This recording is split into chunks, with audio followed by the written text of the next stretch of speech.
You have a new title at America First Policy Institute. Can you tell us what that is and what that entails?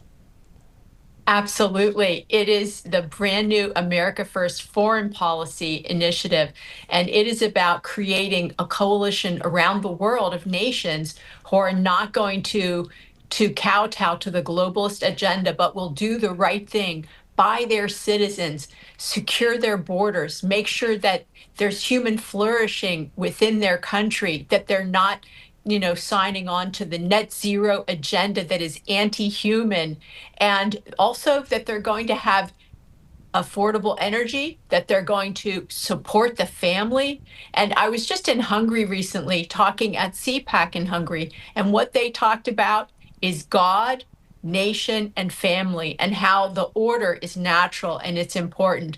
I kind of reverse it and I talk about God, family, country, but it really doesn't matter at the end of the day. It's about priorities, and the priorities of God, putting God front and center first in our lives, taking care of our families, taking care of our country. And if more business owners would think that way, we would have flourishing middle class when we know that the wages have really been flat for the last 20 plus years. It's not right. President Trump and now Secretary of Treasury Scott Bessent are really riding that ship, and they're saying we're going to take care of Main Street. Exactly, and that's what they're doing, standing for we the people. Let's talk about America First Policy Institute, because, I mean, we look at Brooke Rollins now leading the Department of Ag. We look at Linda McMahon at the Department of Education. Yes. We see that you're advancing at AFPI around the world. I mean, America First Policy Institute, can you talk to us about like the genesis of this? How did this get started? And, you know, really, what is the mission for it? Is it really just basically, hey, let's have common sense policies throughout the world and not the globalist way? Well, Matthew, how it started was that Brooke Rollins worked for President Trump in his first administration, and she had all these ideas for the second term, and then we know what happened in 2020. And so before the Trump administration left the White House, she said to a small group around her, Linda McMahon, Larry Kudlow, President Trump knew, and a few others, trusted people at the White House, she said, I don't want to let these great America First policies die, because oftentimes you start over in a new administration and you don't keep the great policies going and building. The left does it. They never rest. But the right kind of closes up shop and then they open up shop again with the next administration. She was determined to continue it. And so when I heard about her idea in early 2021, after I came home from serving in Denmark as the ambassador, I got really excited. But I was planning to probably run for the Senate in Pennsylvania right after I came home. So as soon as that race ended, I joined AFPI knowing that I had really found a home with like-minded patriots, people that love God, love their country, love their family. And it's so wonderful to work with people like that. And a lot of the people from AFPI 1.0 before this past election, they've gone into the administration. And so now we're bringing in a new AFPI 2.0 and saying, how can we support these great policies? And the entire administration of the president and the cabinet's efforts from the outside, like many nonprofits do on the left, they're very active. We've never created a really strong, determined ecosystem on the right. And so that's what is being built by AFPI. Brooke Rollins calls it a battle tank for 100 years. And I like that. Yeah, no, it's great. And then also you were the ambassador to Denmark under the first Trump administration. You also, during the campaign, were working alongside the vice president's team out there, speaking on behalf of the vice president. You spoke in Pennsylvania before President Trump's rallies. For you, Carla, what is it like for you personally to know that you're actually making a difference for humankind, mankind? It's what I'm devoting my time and my treasure to is saving our country. And it's really not about me. I've had an incredible life. It's about the kids. It's about the young people that they had the same opportunity that I had, because I really saw it going away. I saw us losing America that I love, and I saw us becoming kind of, I'm going to use one of President Trump's terms, a socialist hellhole. I just saw it happening. I mean, I was in Los Angeles for 30 years. I'm from Pennsylvania, but I had married and had a family there. And to have to leave that place because it's just changed so dramatically because of leftist leadership, and then to see what's happening with the anarchists and the rioting happening there under Gavin Newsom, the governor, and Karen Bass, the mayor, it's unbelievable that these leftists are implementing their plan for communist revolution. This is the plan. Exactly, and exactly what we're seeing out there happen. 26 attorney generals, Republicans across this country, are standing with President Trump and saying, you know what, we want law and order restored. The Department of Homeland Security putting out videos. We, the people, the majority of this country, more than 100 million, maybe 150 million, who knows, 200, who knows the number. It's common sense to have law and order. And again, Carla, let's talk about the genesis of the situation in Los Angeles. I was tracking it really closely with all the different social media videos and that kind of thing. But the point is that they were protesting and then got in the way physically of the ICE deportation operation in front of the ICE agents. And then let me look at President Trump's Truth Social post just to bring the point home. And I want to get your reaction on this because of Gavin Newsom's lies yesterday, a speech that he shared. It was awful. President Trump said if troops didn't go into Los Angeles, it would be burning to the ground right now, just like so much of their housing burned to the ground from the wildfires, right? The great people of Los Angeles are very lucky that I made a decision to go in. He also said this, the incompetent governor of California was unable to provide protection in a timely manner when our ICE officers, great patriots they are, were attacked by an out-of-control mob of agitators, troublemakers, and/or insurrectionists. And then the president said, make America great again. So that's the genesis. They got in front of, physically stopped these guys from doing their job, which was a law-abiding thing to do. And that's how it started. So I don't know how they're trying to spin that, but I guess that's what it's par for the course, isn't it? It is. So these are anarchists. They're sometimes paid and sometimes just radical, but their funders are millionaires and billionaires who want communist revolution in America. And it's very organized, all of this resistance. And they plan to do it across the country. That's why I love that President Trump, our law and order president, is restoring order on the streets of Los Angeles because he has to quell this radical eruption. Otherwise, we'll see more pop up across the country. He has to stop them before they get going. And I was in Los Angeles in 1992 for the Rodney King riots. I was terrified that, they pulled an innocent man from a truck, beat him almost to death, and then just anarchy started throughout the entire city. And I remember the Korean business owners standing on the roofs of their businesses with shotguns, loaded shotguns, to shoot anyone who would try to come and take their livelihood.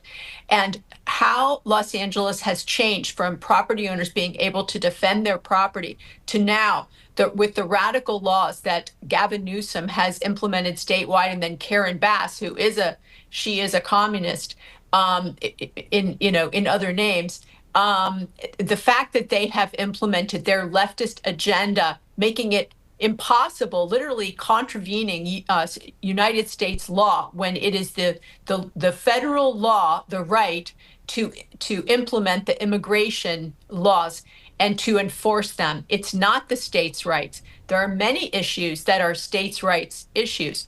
Immigration is not one. That is a federal issue. So President Trump and ICE, Homeland, they have the right to quell the riots and to take any illegal out of the country. They're not supposed to be here. And if they have a green card, but they're participating in a riot, or they're even a naturalized citizen, but participating in a riot, according to the law, ICE has the right to remove them from the country. You can't just come into our country and try to disrupt it or create chaos and say, I hate this country. Then you can't stay. That's how it is. We welcome people that want to love our country, learn our laws, assimilate, not be acting as if they're still in their home country. I'm thinking of the Somalians up in the tri-state area and how tri-city area, how when I was there, I felt like I was in a foreign country. They have not assimilated. Well, that is part of the pathway to become a citizen. So I'm very excited that President Trump and his great team have called in the National Guard and now even the Marines. That sends a clear signal, stop it. And if they begin to arrest the funders for funding illegal activity, that will also send a clear signal that you can't fund anarchy in our streets. That's not peaceful protests. And no matter what some of the legacy media were saying last night about, or the last few days even, about peaceful protests, yeah, not so peaceful. That is absolutely disinformation. Yeah, disinformation, misinformation, all of that is on the left side of the aisle there, and it's unbelievable to see it. Specifically to your point, did you see that one video where a guy pulls up in a pickup truck in Los Angeles, has huge boxes of riot masks and gear and all sorts of stuff, literally handing it out? You mean to tell me that that guy went by himself, and I'm going to go to Home Depot or wherever Home Depot, go to Home Depot. Walmart. Huh? What's from that? Walmart. They're Okay. from Walmart. That's right. That's what people were saying about that too. The fact Yes. is, but that debit card being charged, do you think somebody's just going to buy that for all these people, and it's not, that money's not coming in from somebody else? Like, what's going on with that specific situation? But the question I have for you though is, on that 30,000-foot view, is this just simply the reformation of America happening right before our eyes? Yeah, you know, Matthew, that is a huge question. I don't know the answer, but I know that they've identified the guy that was bringing those masks in from Walmart. And I know that one of the Walmart heiresses is actually funding that No King's Day on the 14th of June, President Trump's birthday, where he's having a big military celebration in Washington, D.C. How exciting. Whenever I've been in a foreign country and they have those planes fly over and they show off their equipment, my heart beats because it's exciting to see, the greatness of our military. And so I'm thrilled he's doing this. And if there are disruptions, I hope that they put them down very strongly, because we can't have what happened in the summer of 2020 with the looting and the rioting throughout our country, the burning of businesses, and the loss of so many people lost their livelihood, and then the killing of people, even in uniforms. So thank God that President Trump, a strong law and order president, is in the White House today. Exactly. And speaking of that, Director, and Carla, if you could please hold for a second. Director, are we able to throw to the soundbite of President Trump at the Oval Office talking about Los Angeles, talking about Minnesota, talking about the National Guard? Are we able to do that?